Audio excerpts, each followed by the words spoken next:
Thanks a lot for staying with us. You're watching TVC Breakfast. According to the World Health Organization, infertility is a disease of the male or female reproductive systems defined by the failure to achieve pregnancy after 12 months or more of regular unprotected sexual intercourse. And in a similar report, infertility affects millions of people and has an impact on their families and communities. Estimates suggest that approximately 1 in every 6 people of reproductive age worldwide experience infertility in their lifetime. And some of the causes of infertility are lack of regular ovulation, as well as low sperm count, blocked or damaged fallopian tubes, endometriosis, amongst others.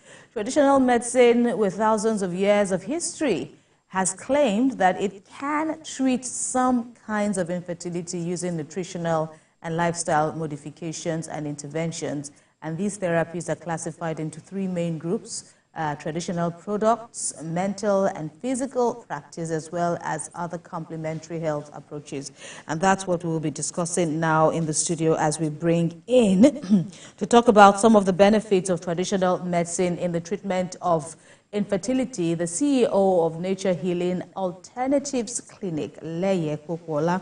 Welcome to TVC Breakfast. Good morning. Good morning, Nigeria. And, in the background story that where we just read now, help us to clarify how alternative medicine comes in the treatment of infertility. Is it across board, or are there some specific, infertility diseases, so to speak, that only alternative medicine can correct? Okay. Help us, let's just have a background from your end. Okay. Alternative medicine is holistic medicine that will treat all illnesses with herbs, vitamins, and minerals. Alternative medicine will not undertake operations. And therefore, let's say somebody has a problem that maybe the baby has to be removed. It's not done by alternative medicine. It will be done maybe in the orthodox section of practice by orthodox practitioners. So alternative medicine is basically looking at some herbs being given to patients, dietary advices, minerals, and so on, they're all natural things being given to the patient. So in the treatment of infertility, alternative medicine has been here as long as human beings have been alive. You will also want to agree with me that taking vegetables is by implication, meaning that you are taking alternative medicine, because vegetables are good for the body, and once you do that, you're already on that line of traditional medicine. Now, traditional medicine adds its own herbs. For example, when somebody is not ovulating, you have donquai, you have vitex, you have ladies' mantles. There are these are plants. These are plants that you can also get anywhere in the world. Even here. Even here. And these help people who probably will not be menstruating, who had not been menstruating regularly, or people who suffer from anovulation, that is irregular ovulation rhythms. This is the way we approach issues. And because the herbs we are giving, they are not going to say we want to separate something from the herbs. It's given to you just like that. It doesn't really have side effects. And this is the advantage that traditional medicine has over other types of medicine. It's not to say that we are above them in all things, because we also have our drawbacks. If somebody is about to die because of complications during delivery, it will be taken. I mean, that child can be taken out to save both of them. In a traditional in traditional medicine, will not do that, but will do something to ensure that the health of the baby is secured from the beginning to the end. And if you take red raspberry, for example, you will not have misconception. You cannot have miscarriage. You cannot have child defect if you take red raspberry from the beginning to the end. Okay, so there are herbs that can even be taken during pregnancy. pregnancy, and they will be good for the babies, and they will be good for the mother. So why aren't we taking advantage of this kind of herbal remedy? Because you see several pregnancy products in different pharmacies, and they are very pricey. But we have plants here talking about, and most likely a lot of pregnant women are not, or a lot of women who are looking for who are looking for children are not even taking advantage of this remedy that we have here. Well, let me say this to you: about 70% of our population do patronize us. Okay. So there is no need. For example, there is no need to advertise Gary. Gary sells more than any other product in the market. But we know them, we know the people, the women, they know where to go to when they have specific problems. For example, if your baby's positioning is not correct, you know that if you approach the traditional medicine healers who are birth attendants, they call them traditional birth attendants in Lagos. If you approach them, they know what to give you to make the baby to turn to the right position in due course. And let us also praise the Lagos State government for doing so well with the traditional medicine in Lagos, because some of the birth attendants, traditional birth attendants, they go on assignment, they go on attachment with the General Hospital in Lagos, which is very, very commendable. So there's that collaboration. Yes, there is. And how is that, still on that point, how is that also aiding your work, aiding the credibility? Yes, you have said that there may not be need for advertisement, but in terms of partnering with regular or orthodox medical practitioners, how is that a breakthrough? Okay, that is a very great breakthrough, but again, it is the requirement of the World Health Organization, and it is only Lagos State government that is complying with that. But let me say this to you, that in general, when there is a problem with a child that is brought into this world through birth, maybe complications, right, that child may never be a good child forever. And the Lagos State government and the World Health Organization is aware that before you can have a sane person within a society, it must be given proper and good birth procedure. And this is why the government is doing so much to collaborate, particularly about the traditional birth attendants, so that they can bring forth fruits that will be useful in the society, not people who will have dementia from birth. So the government recognizes that you, as a resident, you have a choice to utilize orthodox centers, yes. But there will be a point, if need be, where the orthodox. Are you saying that there will be a point, if need be, where you now have to transfer a case to the hospital? Definitely, there is. If for example, you have problems with delivery, there is a regulated time that the patient should spend with the traditional birth attendant before referring her or him to the nearest general hospital. Or health center. And by the time they see the card, given to the patient, they will take her in, from the traditional birth attendant. Okay. So that's the collaboration, and this is not only good for the government, but it's good for the citizens of the state. Okay. Because the state citizens are getting the best out of the two sides. So let's look at male infertility as well. Are there traditional medicines to use to cure that? I think when we are talking about male infertility, traditional medicine will do that better. Okay. In the sense that male infertility can be of two types, because you usually talk about the sperm count, you talk about the structure of the sperm. The sperm count, if it is nil, then it may be difficult, because that means that the semen has no sperm at all. But if it has sperm and probably it's slow, then that is good enough. The traditional medicine healers, they know what to do. They carry out tests? The same test. Yes, the same test that will be carried out elsewhere will be carried out by the traditional healer.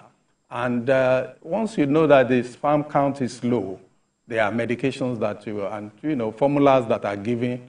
They do not have side effects, and over a period of time, you just find. But most of the time, underlying factor might be one infection or the other. And once that is taken off, and you get that person treated, that's going to be okay. But then, if it is azoospermia, that is a situation where there is no sperm in the semen, then it might, in some cases, it might be a congenital problem which had been from birth, which need to be corrected maybe through surgery in the Orthodox clinic. Sometimes we get through with it, but not all, particularly when the semen has no sperm, it could be a little bit difficult. Okay, so looking at, I want to also talk about birth control. Okay. There seems to be just one method for men and several for the women. But is there a traditional method for a man who doesn't want to give birth again? Because for the Orthodox medicine is vasectomy, yes. And many men do not want that. Okay, you see, we are coming into traditional medicine with maybe a background or an idea that we had seen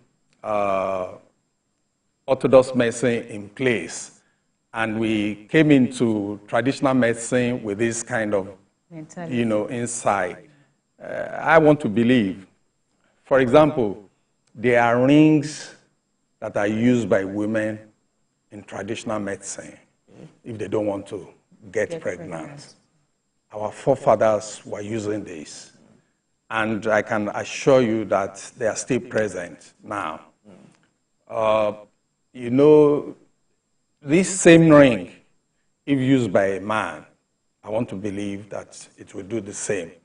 But it is subject to, further investigation. Absolutely. Yes. All right. It's good you also, gave us a balanced view on that. But let's quickly talk about professionalism, because, out there, as popular and as everyday, this is an everyday practice, like you said. I like the part where you said even the vegetables we eat is also some form of, alternative medicine. Yes. So yes, people are already aware about, the advantages and otherwise of, traditional medicine, but then there is still some skepticism about, the use of this alternative medicine. People feel, but how do we identify who is genuine? How do we identify the true professionals?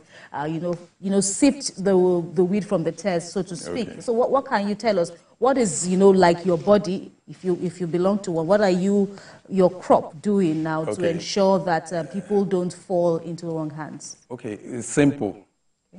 All clinics in Lagos, Orthodox clinics in Lagos, they have the logo of the government outside the clinic. Right. A traditional healer, when you go to any traditional medicine clinic, you can find that logo outside. But if you don't find it outside, you must see the license of Lagos State government by the door. when you get into that place. If Lagos State government under the Ministry of Health, Lagos State Ministry of Health has certified somebody and has licensed it to own a clinic and to run a clinic, then you should be comfortable with that person. With this, a lot of people who claim that they are a good seller or something, you don't need to patronize them because they will never be given a license to operate what they're doing. So go into any traditional medicine clinic, see the license there. They know the implications. Everybody who has the license knows the implication, and the license is on the wall. And by this, it also extends to even the products that you give out to your patients. You know, you go through a process with the Lagos State government, Traditional Medicine Board, and that process is a very, very rigorous process now that will tell you how to preserve whatever you want to do and how to present things to your patient and so on and so forth. If somebody wants to sell the product now on counter, then you have to go to NAFDAC. You get it? So that's it. Right. So in all of this now, many people believe that patronizing traditional medicine is quite pricey. What do you say to that? It depends on what you want.